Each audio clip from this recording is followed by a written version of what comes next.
Mathieu, on se retrouve pour un nouvel épisode de la Minute Tech. Et aujourd'hui, regardez, nous sommes dans notre nouveau studio au siège à Bertrange. Et on est très content. On remercie les équipes qui ont permis de le créer et ça va nous permettre de faire des vidéos de plus en plus qualitatives. Rappelez-vous, nous avions traité la dernière fois l'iPhone 12 et l'iPhone 12 Pro. On avait promis de revenir pour vous faire un petit check-up sur l'iPhone 12 mini et l'iPhone 12 Pro Max. Et ça y est, on y est, donc c'est parti. D'ailleurs, vous pouvez retrouver cette vidéo dans la barre d'infos ainsi que toutes les autres vidéos qui ont été faites précédemment.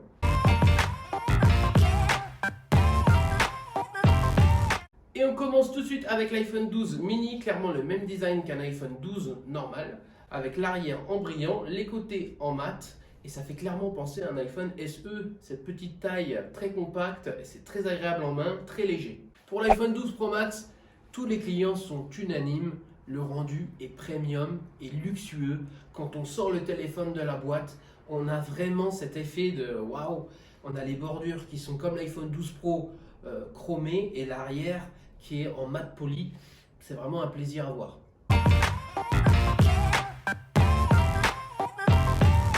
Niveau caractéristiques, on a les mêmes que l'iPhone 12. On retrouve la puce A14 Bionic et aussi la compatibilité 5G. Et c'est là la vraie force du téléphone, car ce format mini embarque la puissance d'un iPhone 12 classique. Par contre, il y a quand même des petites différences à relever entre l'iPhone 12 mini et l'iPhone 12 classique. À noter principalement l'écran en 5,4 pouces, mais qui est OLED, donc on a une très bonne qualité pour ce format mini. La batterie qui est un peu plus petite, mais qui pour la taille d'écran garde une très bonne autonomie. L'iPhone 12 Pro Max, on retrouve un écran de 6,7 pouces en OLED, HDR 60 Hz, pas de 120 Hz, ce qui est quand même un petit peu dommage. On retrouve le processeur A14 Bionic qui est juste excellent et on a aussi le 5G qui est disponible sur le téléphone. Pour le poids, 224 grammes, c'est quand même assez lourd, mais moi j'aime bien avoir le téléphone bien en main et c'est vrai que là, pour le coup, c'est le cas. Pas de gros changements par rapport à l'iPhone 12 Pro, on a quasiment le même rendement par rapport à l'écran et au niveau de la taille de batterie. Surtout, n'hésitez pas à aller voir la vidéo sur l'iPhone 12 et l'iPhone 12 Pro qu'on a fait précédemment parce qu'elle est beaucoup plus détaillée au niveau des caractéristiques. On met le lien dans la barre d'infos. Parlons maintenant photo et la qualité est vraiment magnifique. On a deux capteurs principaux qui sont le grand angle en 12 mégapixels et l'ultra grand angle en 12 mégapixels aussi. Franchement, j'ai pas vu de différence avec l'iPhone 12. À part dans le zoom, on a une petite perte de qualité, mais ça reste très correct. Entre l'iPhone 12 Pro et l'iPhone 12 Pro Max, il n'y a pas beaucoup de différence à part la taille d'écran. Et surtout, la principale différence, elle va se jouer sur le capteur photo. 45% plus grand sur le grand angle. Ça va capter beaucoup plus de lumière et donc du coup, des photos de plus grande qualité et plus détaillées. Pour l'iPhone 12 Pro Max, on a une grosse optimisation au niveau du système de stabilisation et on a beaucoup moins de vibrations. Donc là aussi, un point très positif.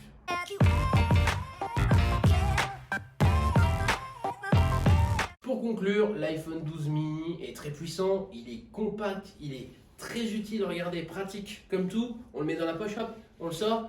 Et franchement, très beaucoup d'Apple parce que dans cette gamme-là et dans cette taille-là, il n'y a clairement pas de concurrence. L'iPhone 12 Pro Max est clairement le téléphone le plus haut de gamme sorti à l'heure actuelle par Apple. On a une finition qui est luxueuse, on a un téléphone qui est ultra puissant et on a une qualité photo professionnelle. Donc là, franchement, rien à dire. Bravo Apple pour ce nouveau smartphone. On va parler un peu des accessoires maintenant pour Apple. Donc, parlons tout d'abord de l'Apple Watch Série 6 qui se rapproche niveau design de l'Apple Watch Série 5. On a quand même eu des bords qui ont été retravaillés et plus de luminosité. Au niveau santé, c'est très intéressant. On a le calcul de l'oxygénation du sang qui va nous permettre de voir si on est en bonne santé. Au niveau des cycles de sommeil aussi, on va avoir un outil qui va nous permettre de calculer si on dort bien, si les cycles sont bien respectés. Tout le monde connaît les écouteurs sans fil de Apple, les AirPods, et aujourd'hui on se concentre sur la version Pro.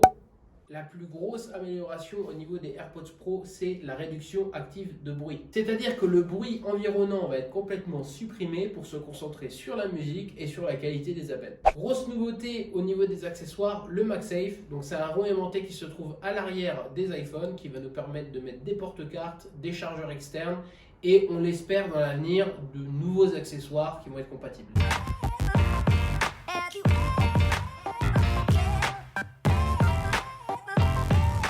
Merci d'avoir regardé la vidéo. N'oubliez pas de liker et de vous abonner à la chaîne. On se retrouve pour de prochains épisodes de la Minute Tech. Ciao!